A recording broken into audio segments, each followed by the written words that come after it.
What's up, guys? Welcome back to another video. And I'm here with the founder and CEO of Luxor, and he's gonna talk to us a little bit about that whole world, right?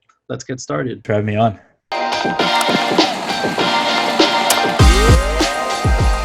Yeah, so Ethan, tell me a little bit more about yourself. Yeah, so I guess before I got into mining, my previous background was in finance. So worked at Goldman Sachs doing investment banking, both in Hong Kong and San Francisco, mostly doing corporate M&A work. So working with large corporates, trying to execute on like cross-border transactions, helping American companies buy Asian assets and vice versa. Mm-hmm. Worked in the infrastructure, semiconductor, and telecom space. So all pretty relevant industries for mining. I got into. Do you have kind of like a hardware background? I don't know. Predominantly finance, but also like just technology. So I guess our original vision for the company was to be both a hardware and software company. Mm-hmm. But we've definitely transitioned to being more just on the technology standpoint. So my two co-founders, Nick and Eddie, are both software engineers by background. Okay, awesome. Yeah, so one of my best buddies, I went to high school with him. He works at Goldman, where I live in Miami, and we're always just going back and forth. Like he views cryptocurrency as like taboo, and then I view like traditional finance as like stuck in the past. So it's funny that you mentioned Goldman. Yeah, we're trying to build the next decentralized version of Goldman here. Yeah, but Um, what's crazy? I mean, correct me if I'm wrong. Obviously, you know more than I do, but like, do you see like that disconnect between traditional finance and cryptocurrency and everything that's coming up? Definitely. I would say Goldman's actually probably the least disconnected of them. They've made a number of crypto investments like Circle. Mm-hmm. I think they have like 5 or 6 crypto trading investments now. They're also playing around with the idea of a crypto trading desk, although that's kind of been in the news for 2 years, and we Yeah. haven't seen much action on it. And then on the investment banking side, we were pretty, close to some of the crypto companies in the space that were going through. Their life cycle was in the area of investment banking expertise. So usually like the manufacturers. So Goldman, out of probably all the financial services companies, is pretty close. But there's also really good companies like Fidelity that understand Bitcoin, understand its utility, and want to get involved. So I wouldn't like paint a brush over all financial services existing companies as anti-Bitcoin and anti-crypto, but there's definitely some that are. So do you see, do you see the traditional, finance world? I don't want to use the terminology going all in, but do you see them? Would you actually see them, recommending those types of products to their clients? I think it'd be the minority for sure. So again, back to Fidelity, that's probably the top of mind for me of who would recommend or get involved with Bitcoin, getting both their institutional and retail investors involved. But I think there are starting to be some wealth management firms and asset management firms that are looking at this asset class, thinking it's a good idea for their clients to have some exposure to it. Definitely not all in, but I think from any rational asset manager should look and be like, I should have at least a couple percentage points of exposure to crypto right now. Yeah, I mean, at this point, I think it's completely irresponsible from a financial advisor perspective, because I love to tell people, just put in 2 to 3% of your portfolio. If you lose it, it's not going to be end of the day, but the risk reward is crazy there, right? Because if that 3%, goes up 1,000%, it will already make up the majority of your gains for the rest of your portfolio. So I completely agree with you. Anyways, listen, Ethan. So how do you go about, because I came from the mining world, right? So I started in Venezuela, believe it or not. And eventually I migrated to the US, specifically South Carolina, because the situation in Venezuela was getting too crazy. But how do you go about starting a mining pool? Because I use Antpool, right? And I've used you guys for Saya. But how do you go about that? What's the rationale? Yeah, so my two co-founders, Nick and Eddie, back in, I guess it would have been August 2017, they started getting involved in the Siacoin community, hanging around the Discords, in the GitHubs, checking it out. They had a couple projects they wanted to work on together, but what was glaring at the time was that there was only one mining pool for Siacoin. So it was a monopolist that controlled like 90% of the mining at the time. It was called Sia Mining, run by Zurius. I'm very Um, familiar with it. Yes. yeah, so they're like having 90% of the network's not good. Even if we know Zurius is a good actor, he's not going to attack the network. But still, Mhm. for the coin and for the ethos of crypto, you don't want any entity with over 51%, and you ideally don't even want any entity with close to that. So the idea was, hey, let's help out Siacoin. Let's build a second mining pool, and help decentralize the network. So it started really as like a side project just to help the community. So what like, forgive me for my ignorance. I really don't know anything about, running mining pools whatsoever. What type of revenue, like, how do you guys pay the bills? Yeah, so what our mining pool essentially does is it acts as like a buyer of hash rate. No, no, no. I understand. I understand how it works, but I'm saying, like, in terms of, like, how do you guys make money? Like Yeah, so we're buying up hash rate at around 98% of the expected value. So on a daily basis, like a miner will sell us their hash rate, and we say, hey, right now we can get, let's call it $100 from this for a day. We'll buy it from you at an expected value of $98. And so we're taking that risk. Sometimes it's more than 100 that we make from it. Sometimes it's less. But in the long run, we know it should be that $2 spread. so. So So we're basically taking that spread as our revenue. okay, so for the audience members that aren't very familiar with mining pools and mining, um, how does that, like, could you simplify it in a way? Because from my experience, right, like, mining with Antpool, because we used to mostly mine Bitcoin. We do mine some Sia, but not as much.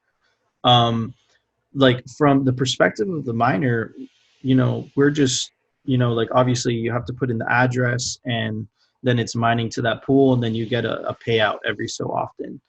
Um, like, is that different than what you were just saying, or, like? It's the same. So originally, like mining pools were created as a way to pool together a lot of people's hash rate, and if you Mhm. pool together more, the chances of winning goes up, and you get more consistent payouts. Um, but that model's kind of transitioned over time, and so now our mining pool operates on what's called a pay per share method, where basically we're buying your hash rate up front for the expected value, and then in return we're getting your hash rate and then going and mining blocks with it. And so what it means for the miner is that they don't have to deal with the luck factor of crypto mining, because crypto mining is probabilistic in nature. It's kind of like a lottery ticket. If you have one lottery ticket out of 100, you know that on the long run you should win 1%, but in reality you may win none, or you may win more than 1%. So as the mining pool, we're just buying up your hash rate at the start for that expected value. You're getting what you should be paid, and then we're taking that variance risk on the back end. Of course, of course. But I mean, like, when you guys were first starting out, right? Um, how did you convince your clients that you were getting sufficient amount of rewards, right? Because if you had such a small mining pool, the chances of, to use your words, of winning that lottery would be much lower. Yeah, that's you highlighted really good, like a problem that miners and mining pools face. That if you don't have enough hash rate, the chances of you winning are so low. And that's really why you can't like mine on your own, because say you have like a 0.1 or 0.01% chance of winning, over the long run, you may never win because more hardware is coming onto the network and that percentage point keeps going down. So having a considerable amount of size in hash rate is really important to getting payouts. So us as the pool, from day one, we operated on a pay per share method. So in advance, we're just paying you as a miner out for your reward, so that you don't have to deal with that luck variable, and we do. At the beginning, that's hard for us because we don't have a lot of hash rate, and you need liquidity to do that. So we actually ended up taking out a couple loans from members in the SIA community. They loaned us a few million in SIA, and then we just gave up some percentage of revenue to them for helping us out, like scale that pool, because then basically we use that liquidity to help cover that variability risk on the back end. Yeah. I was really wondering about that because I was like, you can't just start mining pool from zero, unless you're extremely lucky and just keep winning. But I'm glad that the SIA community helped you guys. That explains a lot. And I also saw that you guys were mining Bitcoin. Do you guys have a lot of miners with you guys at the moment? Yeah, so we started with altcoins, and that's how we built our foundation. So coins like Saya. We recently moved into Bitcoin, but we're still relatively small in that space and have been focusing on the altcoin communities. I think some of those communities have been the best, and like people don't realize like how many learning opportunities there was in the Saya like mining land like life cycle. I'm sure Of you can course, attest to it. Like of course. Saya went through it all. They went through new Chinese ASICs coming on. They went through brick ASICs. Now they have like secret FPGAs. Like it's really gone through like a roller coaster. And so I love talking about the Siacoin network. It was obviously our first one, and still is like one of our most supported communities. Obviously, the mining economics aren't as good as they once were, but like you said, like the early obelisk miners, those were some of the best returns that any miner got. Oh my I God. would say, besides maybe an S9 in 2016, that was probably the best. As soon as they forked, I have two stories about that. So as soon as they forked and I plugged those online, I think I'm not even kidding. I think I broke even in like 2 months, like a month and a half. Like as soon as I bought all those on eBay, and then it was late. It was late December 2017, and that the S9, I think it was the Antminer. I was gonna start mining it, but the price, because the price of Bitcoin just kept going up. Like what I bought it for was, I forget, it was so long ago. It was like $1,500, and I flipped it for $3,000. Like I didn't even bother mining it because everyone was just wanting to buy it. Like you need to get out when the taxi driver's like, "Hey, have you heard about Bitcoin?" It was getting to that point. Trying to Um, sell you a miner. Hey, I got yeah, an extra S9 in the back of my cab. but what was crazy is that we got, so I say we, but it's mostly me and then some people that work at the facility that we're using. But none of that really affected us that much, believe it or not. Like most of our clients stuck by us, but this Corona thing, we lost, I would say, 80% of our smaller clients. Like and a lot of SIA miners too, because they just couldn't pay for it. They defaulted on their contracts. It was terrible. Yeah, and mining economics, the industry's become a lot more commoditized, or I guess commoditized quicker than people were expecting. So, like the Siacoin economics aren't as strong as they once were. The token prices obviously come down. Network difficulty has shot up because of these Chinese FPGAs, and then also like the block reward continues to decrease until I think this summer. So Yeah. I think So the times of those like gold rush days for Siacoin mining have almost come to an end. no, but it will come back. I personally don't own any Siacoin, but I do own a nice little bag of Sia funds, and I was able to get them through BISC, and those I'm going to hold because I do believe in the project, the fundamentals of the project. Filecoin, which was supposed to be a threat, is a total joke. It's not. Yeah. It's non-existent. But so what do you see as the future of Luxor pool mining? What do you guys have in on the roadmap? Yeah. Really, it comes down to one thing, which is helping miners like become more efficient and build out better. So what that means from a product standpoint is we're building better platforms that miners can take their raw hash rate, compute power, and get reward from it. So historically, that's been like building mining pools and making sure that they're efficient, running fully optimized. But now we're building more sophisticated tools for miners to sell their hash rate. So something like a profit switching algorithm where basically instead of sending us your hash rate to mine at Zcash, you're now sending us your hash rate to mine at any Equihash chain. And Equihash is the underlying algorithm that Zcash and a number of other coins are built on. So by now being chain agnostic and jumping between chains, we're able to get some uplift for our miners. And so in the short term, that's a big project we're focusing on. No, that sounds amazing. Because I know that the Zencash or Horizon is also the same miner also mines Zcash. So that's really interesting. But would that would be from a software perspective? Yeah, it's important to do it on the software level because we don't have to keep breaking the connection with the miner. So if I'll go through an example. So if you have an ASIC in a facility and you want to switch between Zcash and Horizon, you need to go in manually, put in a new pool setting, disconnect the miner, reconnect to the new pool, and start mining Horizon.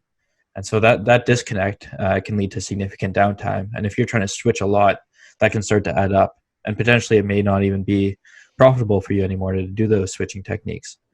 I mean, from my experience, we developed the software. It made it pretty seamless. We didn't have to do it.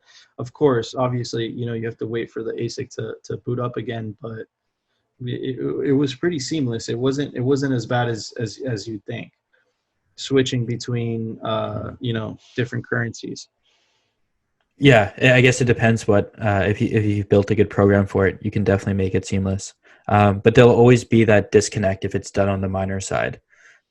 Whereas for the mining pool, we can build it without that disconnect. So instead of like a miner constantly reconnecting, we're just switching out jobs in the back end. So your miner is constantly sending us shares, and we're just now directing it to Zcash or to Horizon. And so there is like zero downtime there. But yeah, I mean, like I think your program probably makes sense. Like if you have a good sense of when to profit switch and you've built it in a seamless way, then it probably can provide some good uplift for you. Overall, like if miners are profit driven, they'd ideally want to profit switch because at worst you're going to get what you were making before, but at best you're going to be exposed to all these times where other chains are higher. Of course. No, I love that. That sounds super interesting. I'm definitely going to check it out. And let me ask you, so do you guys mine yourself, or are you guys just focused on the pool? We we invested in a mining colocation at the height of the crypto bubble. It was a 2.5 megawatt farm in Kansas City, Missouri.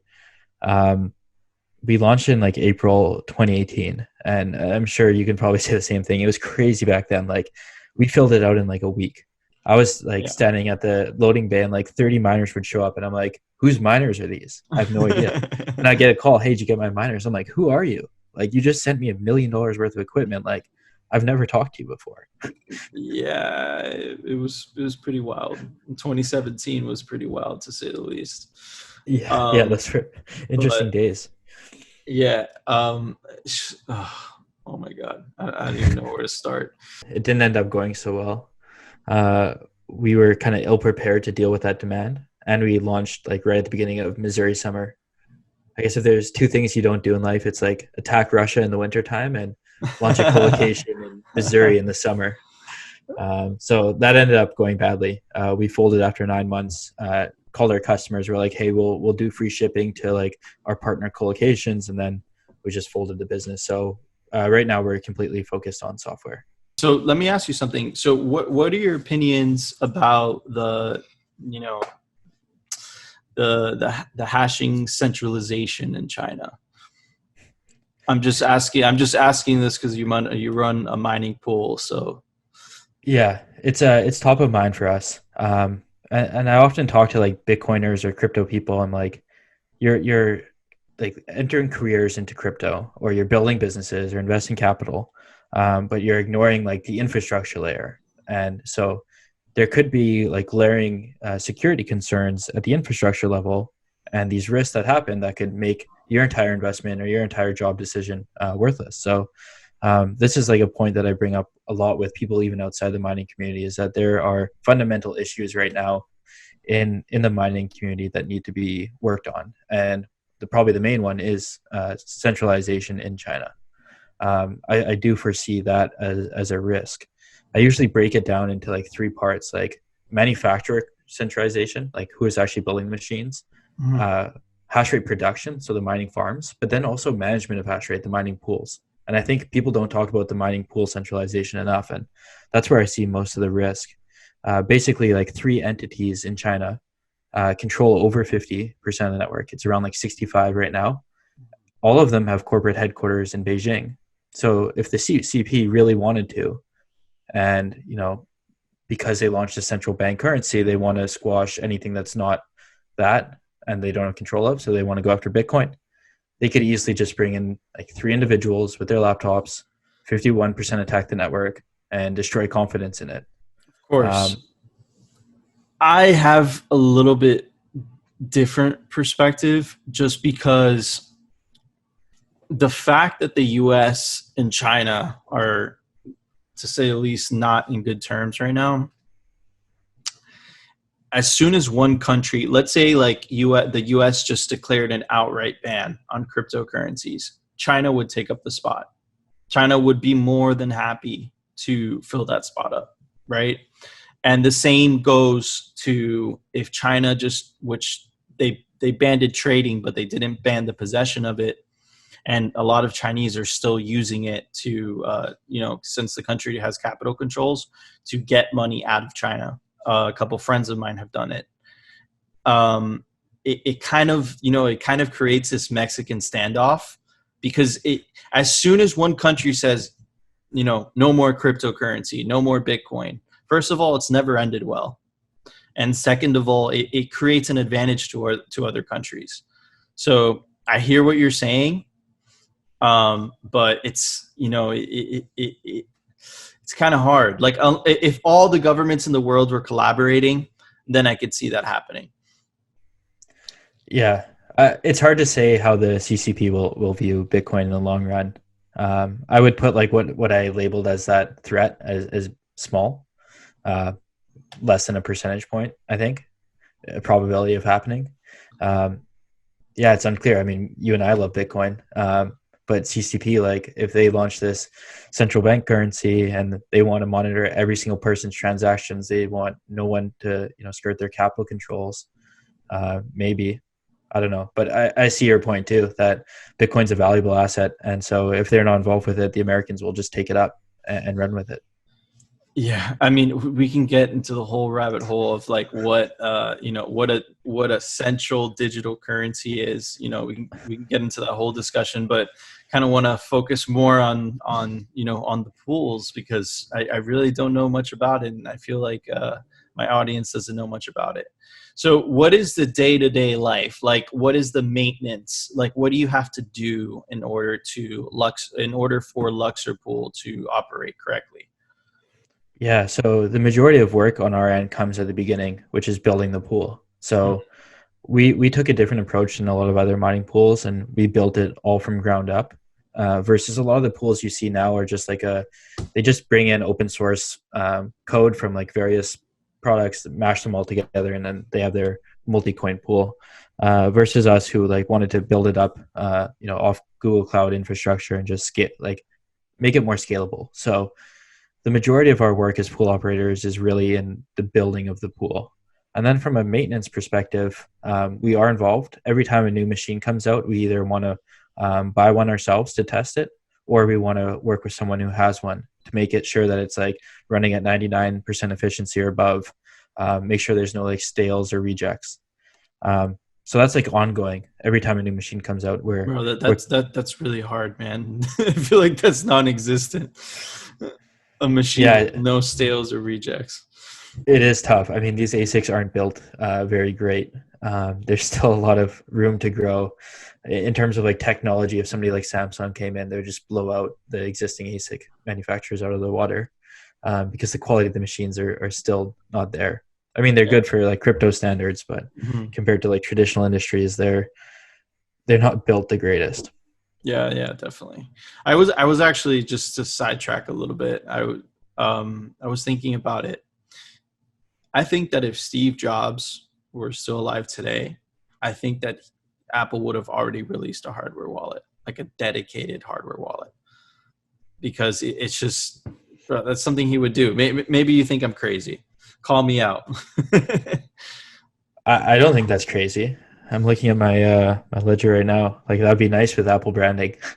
Yeah, right.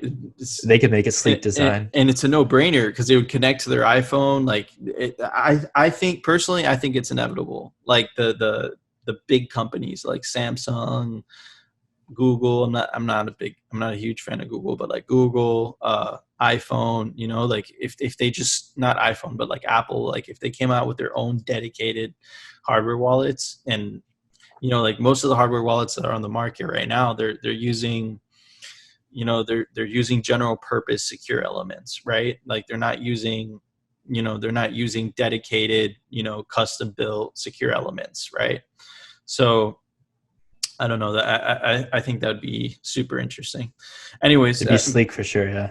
I'm getting a little sidetracked, but so what are your, if you guys come into like day-to-day problems, like like you go into the office one day, or I don't know, maybe you work from home, and what would be, something bad that has happened to you guys continuously? Yeah. From a business perspective, usually the worst thing can happen to us is like periods of bad luck. So us as the mining pool, we take that luck variable. So I'll be looking at our past week and be like, wow, we should have made X amount and we only made Y. We're actually losing money because say we buy hash rate for you at 98% of what we think it's worth. So $98. And then we only make 90. We're losing that money. So there's weeks where I look and I'm like, wow, this looks really bad. And so as pool operators, you need to start performing calculations to determine, is that luck just bad, or is there something like worse at works, which means like, is your pool being attacked by another mining pool? Is there something that's happening with machines that something's failing in the system? Because if you're negative $10,000 one week, you want to make sure that that's just luck and it's not like an attack.